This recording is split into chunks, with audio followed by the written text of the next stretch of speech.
الحمد لله رب العالمين والصلاة والسلام على سيد الأنبياء والمرسلين محمد صلى الله عليه وآله وسلم وعلى أصحابه وأزواجه وأتباعه أجمعين. أما بعد، أعوذ بالله من الشيطان الرجيم. بسم الله الرحمن الرحيم. سبحانك لا علم لنا إلا ما علمتنا إنك أنت العليم الحكيم. وقال تعالى: وذكر فإن الذكرى تنفع المؤمنين. وقال ربنا تبارك وتعالى: يا أيها الذين آمنوا ادخلوا في السلم كافة ولا تتبعوا خطوات الشيطان إنه لكم عدو مبين. وقال نبينا الحبيبنا المصطفى صلى الله تعالى عليه وآله وسلم: لا يدخل الجنة لحم نبت من السحت النار أولى به، أو كما قال نبينا الحبيبنا المصطفى صلى الله تعالى عليه وآله وسلم. میرے بھائیوں، بزرگوں، دوستوں، اللہ تبارک و تعالیٰ نے قرآن کریم کی آیت میں ایمان والوں سے ایک مطالبہ کیا ہے.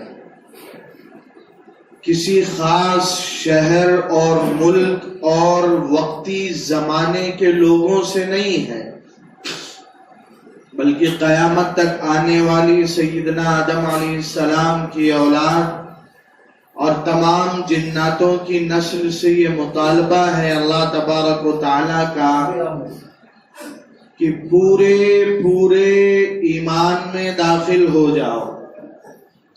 ادخلوا فی السلم کافہ، ایمان میں پورے داخل ہو جاؤ.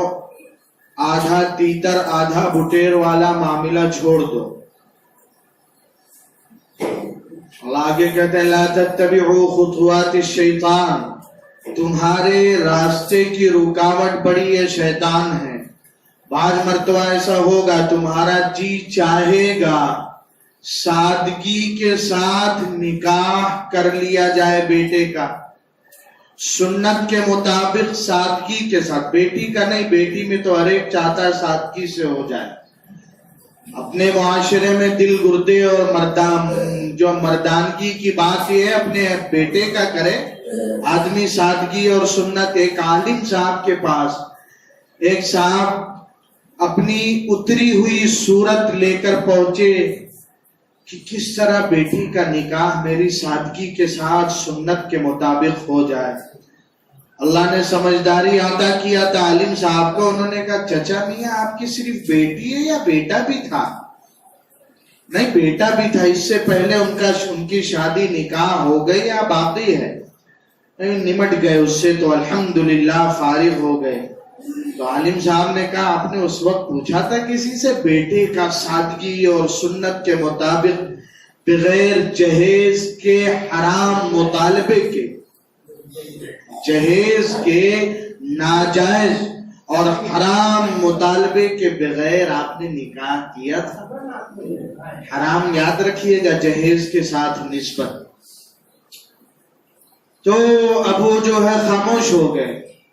ٹھیک ہے، اللہ یہ چھوٹی ہوئی سنت کو ہمارے معاشرے میں زندہ کر دے. اتنی بڑی رحمت کی چیز جب ہمارے ہاتھوں سے نکل گئی تو آج صرف ہم اور آپ نیوز پڑھ رہے ہیں، چوراہے اور نکڑ اور قہوہ خانوں پہ بیٹھ کر چرچا کر رہے ہیں. اچھا، اس ایریے اور علاقے کی اتنی ایجوکیٹڈ اور اتنی ان پڑھ بچیاں غیروں کے ساتھ چلی گئی. پورے ماحول کا اثر تو ہے ہی ہے، لیکن اس میں بڑا ہاتھ اس جہیز کی لعنت کا بھی ہے. جہیز وقت پہ شادی نہیں ہو پا رہی ہے، اللہ نے ایک خواہش اور ایک رغبت اور ایک تعلق رکھا ہے، اس کی بنا پر یہ ساری باتیں ہو رہی. تو میرے بھائیوں، یہ اللہ کا مطالبہ کہ اللہ یہ آدمی بعض مرتبہ چاہے گا سادگی سے اپنے بیٹے کا نکاح کر دے. اللہ کہتا ہے اِنَّهُ لَكُمْ عَدُوٌّ مُبِينٌ لَا تَتَّبِعُوا خُطُوَاتِ الشَّيْطَانِ. شیطان کی بتائی سجھائی راہوں سے، اس کے ذہن میں لائے ہوئے طریقے اور پلاننگ اور اسکیموں سے اپنے آپ کو بچائے رکھنا. وہ تو تمہارا بدترین دشمن ہے، ڈائریکٹ سامنے نہیں آئے گا، انڈائریکٹ آئے گا. کیوں؟ وہ انجیکشن لگائے گا گھر والی کو، اجی ایک ہی تو بیٹا ہے، آخری بیٹا ہے، پہلا بیٹا ہے، اس پہ تو ارمان نکال لیے جائیں. خدا ہماری بہت قریبی ایک خاتون جن کے بچے حافظ عالم مفتی تک ہے ماشاءاللہ، میرا ان سے مذاکرہ ہوا، محرم بھی ہیں، تو مجھ سے کہنے لگی ابھی بیٹوں کا معاملہ ہے، اس میں تو مطلب جہیز کا مطالبہ نہیں اور دوسری چیزیں اس میں کر لیں گے، باقی اب پوتے پوتیوں میں دیکھا جائے گا، اس میں پوتے پوتیوں میں دیکھا جائے گا. تو وہ شیطان انجیکشن لگائے گا گھر والی کو، اماں کو، بہن کو، بیٹی کو، کہ یہاں تو ارمان نکال لیے جائیں، پورے کر لیے جائیں. تو میرے بھائیوں، اللہ نے یہی مطالبہ کیا ہے کہ پورے ایمان میں داخل ہو جاؤ. خواہشات کا ایمان نہ تمہیں دنیا میں نفع دے سکتا ہے، نہ قبر میں، نہ حشر کے میدان میں.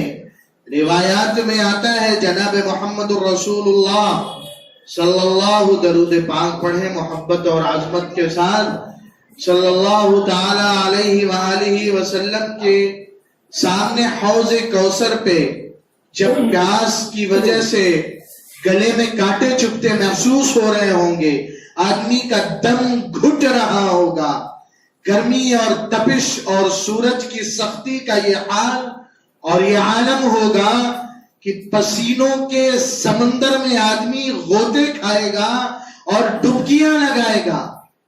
اپنے کالے کرتوتوں کے اعتبار سے کوئی ٹخنے، کوئی گھٹنے، کوئی کمر اور کوئی کاندھے اور کوئی منہ اور کوئی پورا ڈوب رہا ہوگا.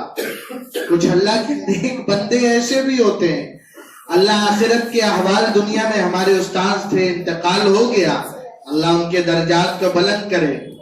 جونپور گرینی میں فارسی پڑھایا تھا ہمارے حضرت مولانا عبدالحلیم صاحب جونپوری رحمت اللہ علیہ کے داماد بھی ہمارے استاد تھے. حضرت مولانا امان اللہ صاحب ایک دن ہم لوگوں کو آئے، کہنے لگے بیٹا خواب دیکھو. اللہ نے دکھایا حشر کا میدان ہے، لوگ ڈوب رہے ہیں، میں اسٹیمر پہ چلا جا رہا ہوں. کس پہ؟ بھائی اللہ کی مان کے گزاریں گے تو پار سے بھی زیادہ باریک اور اس کی تیزی کا کیا حال. پل صراط جو برج ہے جہنم کو عبور کرنے، کراس کرنے، پار کرنے کی، اس برج کا نام پل صراط، الصراط راستہ. اب اس پہ آدمی روایات میں آتا ہے کچھ تو ایسے جیسے ہم نے بٹن دبایا، لائٹ جلی، بند کر دیا، گل ہو گئی، پلک جھپکتے، بجلی کے چمکتے، ایسے دیکھا پار ہو گئے. کچھ گھسکتے جائیں گے، کچھ کٹ کٹ کے جہنم میں گرتے جائیں گے. تو وہی ہے حضرت کہتے تھے، اور وہ واقعی حدیث پاک میں آتا ہے مومن کو ایک رات بخار ہو جائے تو ہم واویلا شور مچاتے ہیں، ناشکری کے کلمات کہتے ہیں، وہ بھی رحمت ہے. روایت میں آتا ہے کہ مومن کے سارے گناہ معاف ہو جاتے ہیں. حق نہیں معاف ہوتے، حق تلفی کا گناہ معاف ہوتا ہے. حق تو ادا کرنا ہوگا. کسی کا 1500 ٹوپی پہنا کے جو ہے بیوقوف بنا کے چونا لگا کے رکھ لیا تھا، وہ تو دینا پڑے گا، وہ تو دینا پڑے گا. تو آخر میں ہمارے استاد بیمار ہوئے، سالوں بستر پہ رہے، تو کتنے درجات بلند ہوئے ہوں گے. خیر، تو اللہ نے یہی فرمایا کہ اے ایمان والو، میرے بندے اور بندیوں، میرے نبی کی وفاداری اور غلامی کا نعرہ لگانے والوں، پورے ایمان میں داخل ہو جاؤ. اچھا، کوئی ٹاسک دیا جائے، کوئی مطالبہ کیا جائے، کوئی ایم اور ہدف دیا جائے، اسے اتنے وقت میں تمہیں پورا کرنا، لیکن اس کی راہیں نہ سجھائی جائیں تو انسان کہے گا صاحب یہ تو ظلم ہے. کچھ تو ہنٹ دیا جائے، ہمیں اشارہ کیا جائے، طریقہ کار بتلایا جائے. تو اللہ نے اس کے لیے قرآن میں فرما دیا الیوم اکملت لکم دینکم واتممت علیکم نعمتی ورضیت لکم الاسلام دینا. اے میرے بندے اور بندیوں، تمہارے لیے میں نے اس دین اسلام کو کامل اور مکمل بنا دیا ہے. تمہیں اپنی گھریلو زندگی، کاروباری زندگی، رشتے کے نبھانے کے حوالے سے، پڑوسیوں کا حق ادا کرنے کے سلسلے میں، میری بنائی زمین پر جتنے دن تمہیں جینا ہے، ہر پل اور ہر لمحہ کس طریقے سے گزارنا، میں نے وہ طریقہ جو تمہیں عطا کیا اس کا نام دین اسلام ہے. اور صرف تھاٹ کی شکل میں نہیں دے دیا، پریکٹیکل. لقد كان لكم في رسول الله اسوة حسنة. پریکٹیکل جناب محمد الرسول اللہ صلی اللہ علیہ وآلہ وسلم نے وہ تمام کام جو نبوت کے شایان شان تھے کر کے دکھلا دیا. آپ غور کریں، نبی اتنے عالی شان اور اتنے جلیل القدر، اور آپ کی نماز قضا ہو رہی ہے. ایک سفر سے واپسی میں ذمہ داری دی گئی، سیدنا بلال رضی اللہ تعالیٰ عنہ فجر میں جگائیں گے. سارا قافلہ تھکا تھکایا، سب کو نیند آ گئی. سورج جب چڑھ گیا، دھوپ تیز ہو گئی، آنکھ کھلی، اللہ اکبر کہہ کے اٹھے. تعجب، جن کی ذمہ داری تھی انہوں نے کہا اللہ کے نبی، جس نے آپ کو سلایا اس نے مجھے بھی سلا دیا. آپ صلی اللہ علیہ وسلم نے کچھ نہیں کہا. یہ نبوت کے جان بوجھ کر چھوڑنا ظلم ہے، زیادتی اور جرم ہے، جان بوجھ کر. اور آپ صلی اللہ علیہ وسلم نے کہا میری امت سے خطا اور نسیان، بھول چوک کو معاف کر دیا اللہ نے. پیارے اللہ ہے، دین میں کوئی جبر، کوئی ذاتی اور کوئی بوجھ بنا کے نہیں لادا ہے. اور وہ کام جو نبوت کی شان کے خلاف تھے اللہ نے چنا ہے صحابہ کو. ہلکے بول نہ بولا کیجئے فلاں صحابی نے زنا کر دیا، فلاں نے چوری کر دی. نہیں صاحب، کرلا میں ایک جلسہ ہو رہا تھا. کرلا میں ایک عالم صاحب ہم جیسے پرجوش جوان رہے ہوں گے، نئے نئے پڑھ کے آئے، اور انہوں نے اسی انداز پانچ تحریریں ہمارے اہل سنت علماء نے زبان کو قابو میں رکھنے کے لیے کہا، نبی کے حوالے سے بھی اور نبی کے یاروں کے حوالے سے بھی. ہاں، صحابہ کم سمجھا ہے، بعض لوگ تحریریں بھی بعض لوگوں کی ہے، بڑے جو ہے وہ قائد سمجھے جاتے تھے، بڑے رہبر اور رہنما. کسی کی ذات سے کوئی دشمنی نہیں، خطا تو ایک ہمدردی اور برادرانہ جو امت کا تعلق ہے، چاہے جس مسلک سے، جس طبقے سے ہو، ہم سلیقے سے متوجہ کریں گے. یہ بات مناسب نہیں ہے. تو جلسہ تھا کرلا کے علاقے میں ہی، وہ عالم صاحب بول کے آگے بڑھ گئے. صدارت والی صاحب کی تھی. بعد میں والی صاحب نے یہی پہلو پہ اسی انداز میں بات کی کہ امت کے لیے پریکٹیکل نمونہ قیامت تک کے لوگوں کو مل جائے. جو کام نبوت کے شایان شان تھا، آپ صلی اللہ علیہ وآلہ وسلم سے اللہ نے کرایا، جو نبوت کی شان کے خلاف اللہ نے صحابہ کو چنا ہے کہ ان سے چوری کرائی گئی، ان کا ہاتھ کاٹا گیا، ان سے وہ غلطی زنا کی ہوئی، ان کو سنسار کرایا گیا. رات کو خواب میں جناب محمد رسول اللہ صلی اللہ علیہ وسلم کی زیارت ہوئی والد صاحب کو. آپ نے فرمایا تم نے صحیح کہا، تم نے صحیح کہا. حدیث پاک میں آتا ہے من رآنی فی المنام فکأنما رآنی فی الیقظہ فکأنہ رآنی. یہ بھی آتا ہے جس نے مجھے خواب میں دیکھا اس نے مجھے ہی دیکھا، میری صورت اور شباہت شیطان اختیار نہیں کر سکتا. تو یہ پریکٹیکل نمونہ اللہ نے عطا کیا. دین صرف نماز کا، زکوٰۃ کا، حج کا، روزے کا، یہ کچھ فکر دعوت و تبلیغ کے محنت کے صدقے میں، علماء کے متوجہ کرانے کے نتیجے میں، اللہ والوں کی قربانیوں کے چلتے اللہ نے امت کے اندر پیدا کر دیا. نماز کیسے پڑھنا، مجھ سے یہ غلطی ہو گئی، اتنی صورت زیادہ، یہ آگے پیچھے کر دیا. لطیفہ دے رہا ہوں. دیکھیے لطیفہ، کسی پہ کیچڑ اچھالنا نہیں.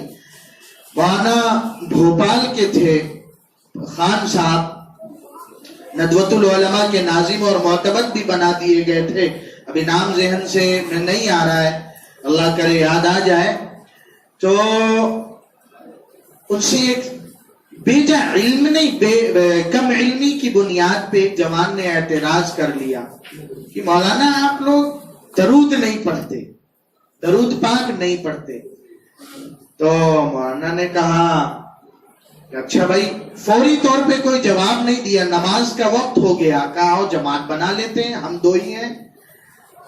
اللہ اکبر کہا، مولانا امام بنے اور وہ ساتھی ان کے ساتھ مقتدی. اللہ اکبر کہتی تھوڑی بلند آواز میں مولانا نے شروع کیا، اللہم صلی علی محمد وعلی آل محمد. تو انہوں نے ہاتھ مارا. اللہ اکبر کہتے ہی کیا شروع کیا بھائی؟ درود شریف. تو جو ساتھی تھے جو نماز سے پہلے کہہ رہے تھے آپ درود نہیں پڑھتے، انہوں نے ہاتھ مارا ایسے. مولانا نے پھر اللہم صلی علی محمد وعلی آل محمد، پھر انہوں نے تیز ہاتھ مارا، ٹوکا، پھر اللہم تو تیز. تو مولانا نے نیت توڑ دیا، مقصد سبق. بھائی کیا مصیبت، آپ نماز نہیں پڑھنے دے رہے ہو. تو اس ساتھی نے کہا آپ نماز شروع کرتے ہی درود آپ نے شروع کر دیا. ارے یہاں تو ثنا سبحانک اللہم وبحمدک، یہاں نہیں درود پڑھتے. تو مولانا نے کہا میرے بھائی یہی تو میں بھی سمجھانا چاہ رہا تھا، درود ہم بھی پڑھتے ہیں، موقع پہ پڑھتے ہیں. کہاں موقع پہ پڑھتے ہیں. تو اللہ تبارک و تعالیٰ نے جو دین اسلام عطا کیا، اس کے حوالے سے یہ اعلان کیا کہ یہ کامل اور مکمل ہے، اور ایمان والوں سے یہ مطالبہ کیا اس کے مطابق اپنی پوری زندگی، ہول لائف اس کا پابند اور فالوور بن کے گزارنا ہے. من چاہی اور خواہشات اور شیطان کی اتباع چھوڑ کر گزارو، تب تمہیں کامیابی حاصل ہوگی. بات وہی کہ کچھ نماز کے حوالے سے الحمدللہ فکر مندی. امام صاحب کے پاس لوگ پوچھتے ہیں کہ میں نے اتحیات چھوڑ دیا، سورت بھول گیا، سجدہ کم زیادہ کر لیا، میری نماز ہوئی یا نہیں ہوئی؟ نماز کے بارے میں فکر پیدا ہو گئی ماشاءاللہ. کچھ رمضان کے مسائل پوچھے جاتے ہیں. الحمدللہ علماء نے ابھی امت کو یہ بھولنے نہیں دیا.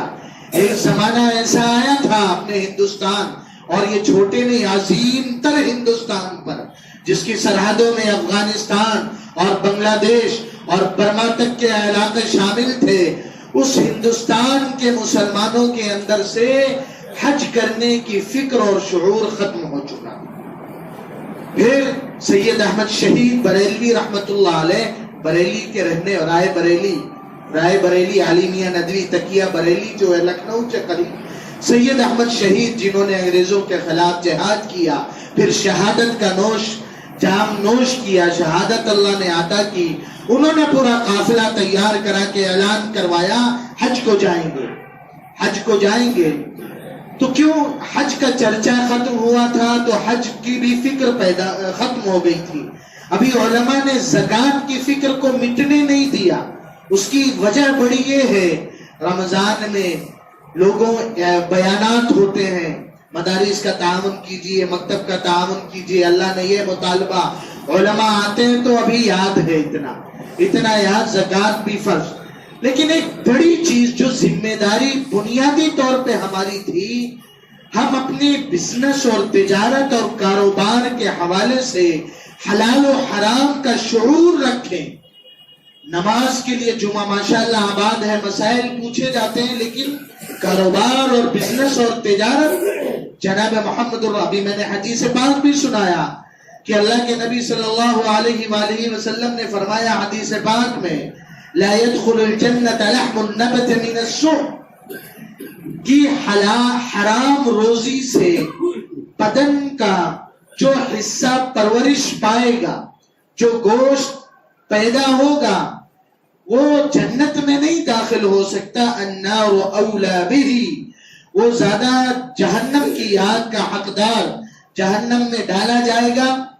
پہلے کیا ہوتا ہے، مائنس اور کان سے سونا جب نکلتا اتنا چمکدار نہیں ہوتا، اس کو تپایا اور پگھلایا جاتا ہے، اس کے اندر سے ملاوٹ کو الگ کر کے پھر یہ حسین شکل میں ڈھالا جاتا ہے۔ ایسے ایمان والوں کو اللہ نے پیور بنایا تھا، حرام کی آمیزش اور ملاوٹ اور جو مکس اندر پیدا ہو جائے گا، اللہ یوں ہی جنت میں نہیں داخل کرا دیں گے، پہلے جہنم میں ڈال کر پگھلایا اور تپایا اور گلایا جائے گا۔ یہ حال ہو جائے گا۔ روایت میں آتا ہے بعض لوگ چل کر کوئلے سے بھی پتھر ہو جائیں گے، انہیں پہچاننا مشکل، لیکن کلمے کے صدقے میں انہیں بھی جنت کا داخلہ ملے گا۔ اللہ ہم سب پر رحم کرے میرے بھائیوں۔ حدیث پاک میں آتا ہے کہ جس آدمی نے حرام لقمہ، ایک لقمہ کھا لیا، صلاۃ الاربعین، اس کی 40، اللہ کے نبی صلی اللہ علیہ وسلم نے بعض مرتبہ کیا ہے اس کو واضح نہیں کیا جاتا تاکہ شوق پیدا ہو، فکر پیدا ہو، 40 نمازیں، 40 دن، 40 مہینے، 40 سال، کم سے کم تو یہ یقینی ہے 40 وقت، الاربعین 40 کو عربی میں کہتے ہیں، 40 نمازیں ایک حرام لقمے کے نتیجے میں قبول نہیں ہوتی، 40 نمازیں۔ اور آپ کو پتا ہے وہ حساب فضائل اعمال میں بھی لکھا کہ صرف ایک نماز جو ہم نے بعد میں قضا بھی کر لی، اگر اللہ نے اس جرم کو معاف نہیں کیا تو کتنے لاکھوں سال اس نماز کے چھوڑنے کے نتیجے میں جہنم میں آدمی رہے گا۔ حقب کا لفظ حدیث میں آتا ہے، حقب، کہ ایک حقب جہنم میں جلے گا۔ حقب کسے کہتے ہیں؟ ہزاروں سال ہو جائیں تو یقینی طور پر 40 نمازیں قبول نہیں ہوتی، ایک لقمہ حرام کھایا۔ حدیث پاک میں کہ آدمی اللہ کو پکارے گا، یا اللہ یہ تکلیف، یہ پریشانی، یہ مصیبت، یہ آفت، یہ لعنت، یہ ذلت، لیکن اس کی تکلیف، اس کی مصیبت، اس کی پریشانی دور ہوتی دکھائی نہیں دے گی۔ پھر آدمی کیا کرتا ہے؟ اللہ کے در سے بعد میں جڑتا ہے، پہلے تو شارٹ کٹ ڈھونڈتا ہے، جب سب لٹ جاتا ہے، عزت کا جنازہ نکل جاتا ہے، تب کہیں جا کے بتی جلتی ہے دماغ کی۔ پہلے تو کیا سوچتا ہے کوئی ایک پھونک، ایک دھاگا، کوئی منتر، کوئی میجک وینڈ ہاتھ آ جائے، پہلے تو باباؤں کا حوالہ پوچھتا ہے، بہت پہنچے ہوئے آپ ذرا جائیے تو، اور پہنچا ہوا جب ساری دولت چوس لیتا ہے اس کے بعد پھر اللہ یاد آتا ہے۔ ارے بھائی، اللہ کے بندے کے، اللہ کے راستے میں اللہ نے کوئی رکاوٹ نہیں رکھی۔ اللہ قرآن کریم میں فرماتے ہیں ڈائریکٹ، اذا سألک عبادی عنی، جب بھی میرا بندہ مجھے پکارے، فإنی قریب، میں اس کے سامنے حاضر ہو جاتا ہوں۔ اجیب دعوت الداع اذا دعان، جب بھی کوئی پکار لگائے، کوئی صدا لگائے، کوئی ٹائمنگ نہیں میں نے رکھا، جب بھی کسی نے پکار لگایا، صدا دی، تب میں نے اس کی صدا کو سنا ہے۔ فَلْيَسْتَجِيبُوا لِي، تو میرے بندوں مجھے ہی پکارو نا، شارٹ کٹ میرے قریب، مجھے پکارنے سے زیادہ کوئی آسان راستہ ہے؟ میرے بھائیوں، حدیث قدسی ہے، جبرائیل علیہ السلام نے براہ راست اللہ کے نبی صلی اللہ علیہ وسلم کو یہ الفاظ کہلوائے کہ یہ الفاظ ہیں اللہ نے ڈالے کہ اللہ فرماتے ہیں میرے بندے، ساری دنیا کی تمام تر طاقتیں، قطب، غوث، فرشتے، سارے نبی، سب، کسی کو اللہ نے الگ نہیں کیا، سب مل کر تجھے نفع پہنچانا، تجھے کامیاب کرنا، تجھے سکسیس بنانا چاہے، اور میری مرضی تجھے کامیاب کرنے کی نہ ہو تو میں تجھے کامیاب نہیں ہونے دوں گا۔ قرآن کریم کی آیت، اللہ کے نبی صلی اللہ علیہ وسلم غمگین ہے، جگر پاش ہے، وہ سہارا اور وہ سائبان جس نے پوری زندگی رحمتوں کی چھاؤں بن کر جناب محمد الرسول اللہ صلی اللہ علیہ وسلم کو قدم قدم پر راحتیں عطا کیا۔ علی رضی اللہ تعالیٰ عنہ کے والد آپ کے پیارے چچا اللہ کے نبی صلی اللہ علیہ وسلم کی خواہش تھی میرے چچا کلمہ پڑھ لیں. چچا میرے کان میں تو پڑھ لیجئے، نہیں پڑھے، اور اسی طرح اسی حال میں دنیا سے تشریف لے گئے. آپ غمگین تھے. اللہ نے قرآن کی آیت اتاری، نبی جی آپ کو نہیں پتا، انک لا تہدی من احببت ولکن اللہ یہدی من یشاء. آپ کی پوسٹ، آپ کا عہدہ، آپ کا مرتبہ اپنی جگہ، لیکن آرڈر اور مرضی تو اللہ کی چلے گی. جسے ہدایت دینا اسے ہدایت اللہ عطا کریں گے. آپ کے پیارے چچا کی زبان پہ کلمہ اللہ نے فیصلہ کر رکھا تھا، نہیں ادا ہوگا تو نہیں نکلا، اور آپ کو قتل کرنے کے ارادے سے ننگی تلوار لے کر آنے والے شخص وہ اب قیامت تک کے لیے عمر بن خطاب جلیل القدر صحابی بن کے جیئیں گے. آپ کو کے چچا کو بے رحمی سے شہید کرنے والا وحشی اللہ اسے کلمہ عطا کریں گے. انک لا تہدی من احببت ولکن اللہ یہدی من یشاء. تو میرے بھائیوں، اللہ تبارک و تعالی حدیث پاک میں یہ یاد رکھے، حدیث قدسی میں اللہ فرماتے سب تمہیں راحت اور کامیابی اور عزت دینا چاہے، میری مرضی نہ ہو نہیں مل سکتی، اور ساری دنیا کی تمام طاقتیں تمہیں نقصان پہنچانا چاہیں. اللہ نے اگزامپل اور مثالیں دی. قرآن کریم میں کتنی مثالیں ہیں، اور آج بھی ہوتی. آدمی کہتا ہے ایک دم یقین تھا اب پکڑا جاؤں گا، لیکن میرے اللہ نے مجھے، قیامت تک اللہ کی وہی طاقت ہے. پوری قوم کہہ رہی ہے موسیٰ انا لمدرکون. موسیٰ علیہ السلام سے موسیٰ آپ پکڑ لیے گئے، سامنے سمندر گزرنے کے لیے کوئی سامان نہیں، اور پیچھے فرعون کا لشکر، پوری طاقت اور فوج. تو موسیٰ علیہ السلام نے کیا کہا؟ یہ قرآن کی آیت تو کیا کہتی ہے؟ قال کلا ان معی ربی سیہدین. نہیں، ہرگز نہیں، میرے ساتھ میرا رب ہے، وہی راستہ عطا کرے گا. لیکن کیا آپ کو اس ایک جواب میں موسیٰ علیہ السلام کی پوری زندگی، موسیٰ علیہ السلام یہ کہنا نہیں چاہتے کہ تمہیں میری پیدائش تو یاد ہوتی جب ہزاروں بچوں کو بے رحمی سے شہید کیا گیا؟ اس حال میں میرے اللہ نے مجھے بچایا.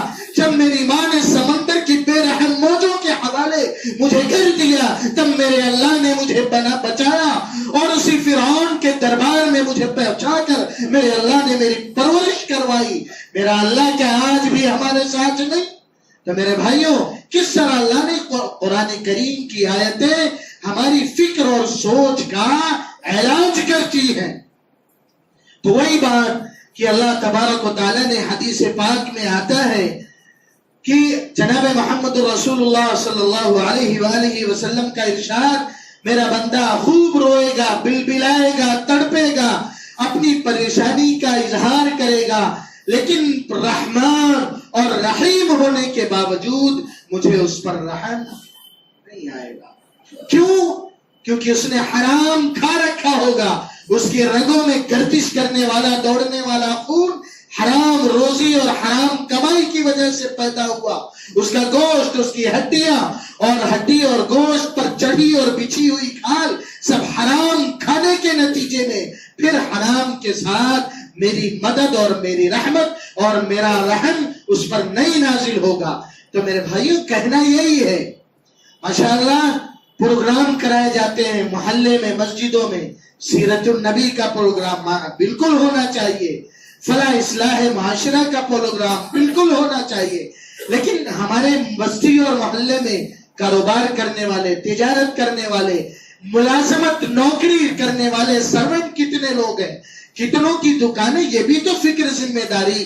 جب اللہ نے قرآن میں کہا لقد کان لکم فی رسول اللہ اسوۃ حسنہ، ہمارے لیے آئیڈیل اور مثال اور نمونہ ہر کام میں اللہ کے نبی کی ذات، تو ہمارے اندر فکریں پیدا ہو کس طرح ہمیں یہ مسائل، بزنس، نئے مسائل آ رہے ہیں، نئی کمائی کے طریقہ کار، نئے ہمارے سامنے آن لائن بزنس اور تجارت ہے، اور کتنی ہر قدم، ہر لمحہ ایک نئی صورت.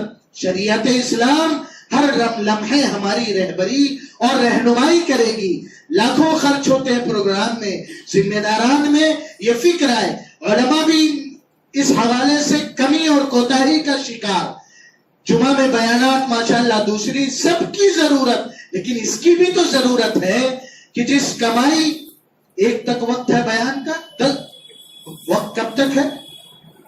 بات آخری کہ ہم نے ہماری نماز، ہماری عبادتیں، ہماری دعائیں جس حرام کھانے اور کمانے کی وجہ سے سب دھری کی دھری رہ جائے، تو میرے بھائیوں قبر کا مسئلہ پہلے 3 سوال: من ربک، ما دینک، ماذا تقول فی الرجل الذی بعث، حرام کھا کے، حرام کما کے، حرام بنا کے، اولاد کے لیے حرام چھوڑ کر قبروں میں چلے گئے، تو یہ جواب ہماری زبان سے ادا ہوگا. تمہارا رب کون، تمہارے نبی کون، اور تمہارا دین کیا؟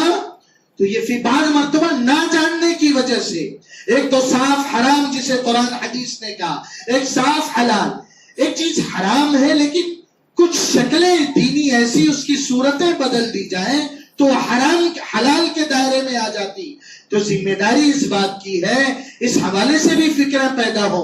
آپ ایسے اسکالرز اور ایسے علم رکھنے والے علماء کو پروگرام کرائیں، مدعو کریں، اپنے سوالات رکھیں کہ یہ چیزیں ہماری ہیں، پہلے سے لکھ کر ان کے سامنے رکھیں، تاکہ میرے بھائیوں حلال بنیادی طور پر اللہ کا مطالبہ نبیوں سے تھا. یا ایھا الرسل کلوا من الطیبات، اے نبیوں پہلے حلال کھاؤ، واعملوا صالحا، اس کے بعد عبادتیں کھاؤ. حلال عبادت بعد میں کیوں؟